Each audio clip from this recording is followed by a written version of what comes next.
Ah, Senator, usapan naman natin yung SONA. Ano po ang expectation ninyo sa SONA after saying that you think that the IATAP has failed? What do you expect the president to say? You know, Lucy, to me, this SONA of the president is very important because this is the SONA where we are under a pandemic. I do not recall of any other SONA where the entire nation or the entire world was under a pandemic threat or pandemic because of COVID. Now, what I would like to see is an overall plan how we can get out or get out of this difficulty. You know, if you think about it, why did South Korea, why did Vietnam, why did Taipei, why did they succeed in controlling the spread of the COVID? Where did we fail? So to me, I would like to see the president come up with a comprehensive plan so that we can be guided accordingly. Because, Lucy, in terms of our economy is suffering. We have 5 million unemployed as of April.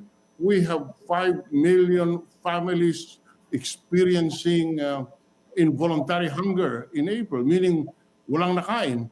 You know, we have 72,269 as we talk now, COVID patients or afflicted Filipinos.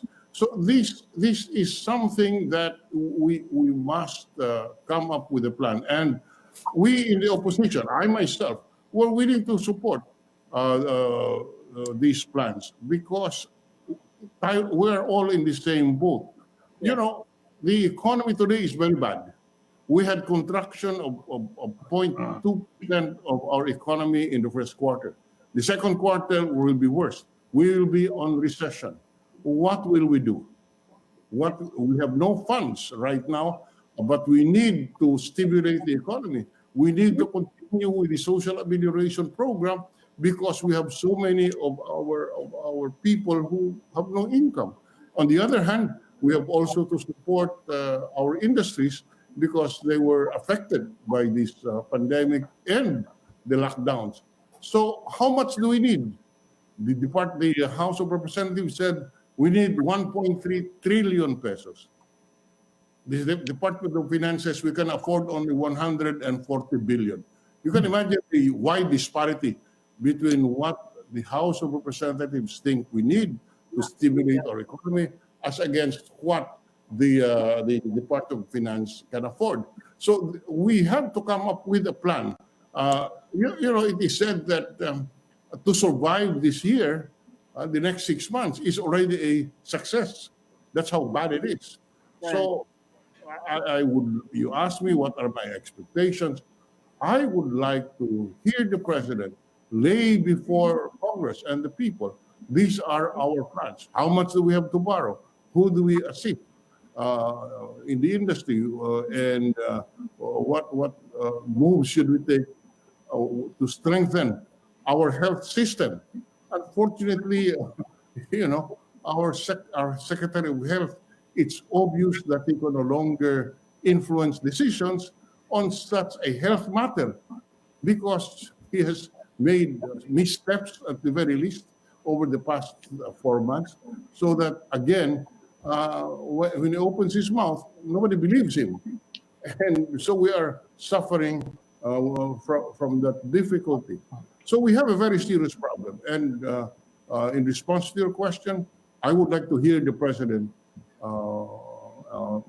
address these problems, come up with a plan, and we are willing to help.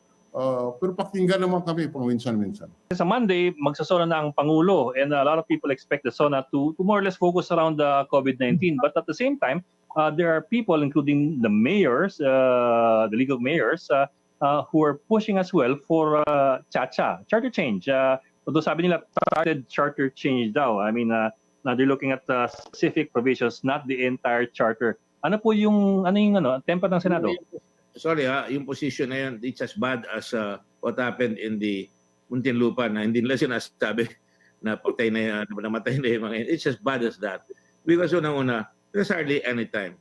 You know, sa akin, I'm willing to go charter change. Pero the moment we have new elections, in the elections, we should debate kung ano-ano mga issue na dapat paguhin. And then each party, kung may party, they should make a presentation. These are our proposed amendments to the Constitution. And that can be debated, at least for a change. Hindi na pabonggahan, hindi na parami ng pera. Dapat makinig ang tao. And then, at the moment nag-change ng government, then you can have a constitutional convention. Now, you can do that, no? But if you do it now, it will be suspect. Because that's what Marcos did, you know, in 1971, di ba? Masok siya dyan, re-elect niya, and then, yun na, naghahanda na ma-extend ang term. And in the end, na-extend nga ang term. Nag-martial law na. So, as far as I'm concerned, that is not the priority. The priority is we are facing a world-class of a tremendous and catastrophic proportions. Dapat ma-address natin yung COVID. Dapat may game plan dyan. Dapat sino ang ililibre sa testing? Ano ang gagawin sa mga tao na pasaway? Pangalawa, we have to take side by side the economic rebound. Because right now, I'll tell you, there is a document that I read recently na nakalagay doon, the Japanese were looking for 30 companies that they were going to move to Southeast Asia. Sino nakakuha ng 15? Vietnam. Ilan nakakuha ng Pilipinas? 3 lang. 3 lang. So we're not promoting, we're not making ourselves ready.